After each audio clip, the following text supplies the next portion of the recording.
researcher. And I'm Judy, the athlete, and we're here to help you better your best. So I'm going to say the title. The title is Yipers and Manipulators, and I'm saying it because Debbie, it makes her laugh. She thinks it's funny, a funny title, Yipers and Manipulators.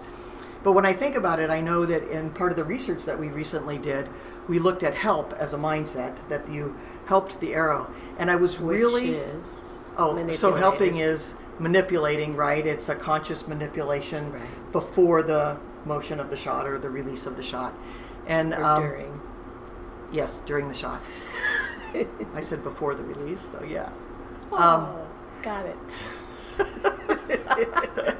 Okay, so I was a little bit surprised by the results of the research, because in my head I always felt that helping didn't help. And the research actually showed not a lot, but in some cases, helping, that mindset where the athlete said, I'm helping, did help the shot, they helped the score. It provided the highest score possible in some cases, not nearly as much as saves. Correct. But in some cases. But it was clearly less than 50%. So more than 50% of the time, it's not helping. Correct. And so what I think we want to do is the best we can set ourselves up so we don't feel like we've got to help. So in turn, if you fill this up with exactly what you're going to do and feel through the motion, then the conscious won't come in there and feel like it has to help the shot out, which then if anything happens, it's a save because the subconscious is doing it. So giving up control, letting them shoot the shot for you or swing the club for you, whatever it happens to be, is going to be advantageous for the outcome.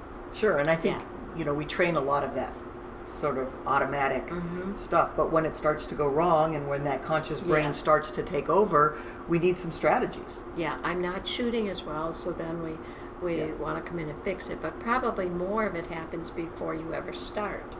You set yourself up there to be able to get through to the end of the motion. Sure. Which I think you like. Now, and then with yippers, I mean, the extreme example, so I might be helping it, and then all of a sudden I'm helping it and don't want to be helping it, right? Okay, so it gets pretty extreme, but how you look at it is so critical. And that's kind of the point I want to make, that even with yippers, because that's going on in some way, shape, or form, it doesn't mean I can't get the ball in the hole. It doesn't mean I can't shoot a 10. Although we feel that lots of times because it's happened in the past. But once again, it's not going to run me out of my sport. I'm an athlete. Just like with injuries, I figure them out. I'm going to keep going. It's just in the brain, so I got to stay one step ahead of it. I've got to have alternatives to do. Lots of strategies. Yipping and target panic in archery, very similar thing, right? I think it has a stigma to it, and we try to avoid it. We don't want to talk about it. We don't ever want to get it. It's like this horrible disease that we could get, and we'd rather be in denial than address the fact that, okay, what's reality? What's happening here?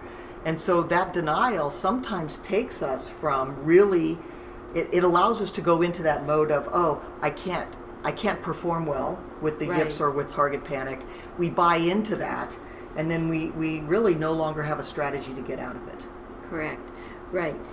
But we can, because our data show, 7% are neurologic. That's a very small percent, which still anxiety exacerbates the condition. So, we can have strategies and we want to have multiple strategies, and change the position, change something in terms of your form, just to give your brain a chance. Stimulus response in the brain. If I set up this way every time, this is the motion I get. I don't want this motion.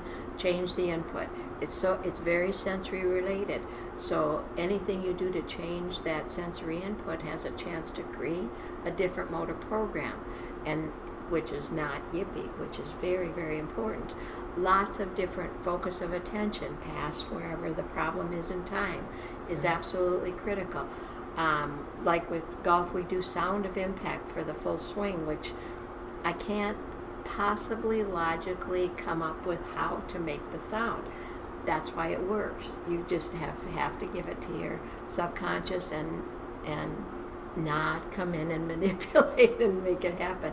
So there's lots of different little strategies that they sound so simple sometimes, but they make a huge difference, and they allow you to perform just great. So what does the role of the conscious, how does the conscious play into then those strategies? It wants to bail with yippers. It wants to go somewhere else so it doesn't experience this bad feel again, but it cannot. But first thing is just reel that consciousness back in, and we do it by giving it something to do. Okay, a focus of where it's going to be. Ideally, feel the finish is a great one. Feel the finish, because it's going to want to go somewhere else and not experience it. But as soon as we get it back in, and now the conscious and subconscious are working well together as a team, now we have a chance to perform. Yeah. So the biggest message is you can still perform. Oh, yes, and you can win. I mean, we have plenty of people now who have done this, great athletes who went through it, and yips and manipulation, whatever you want to call it, and win. So that's the main message. So bust that stigma. Yeah, and better your best.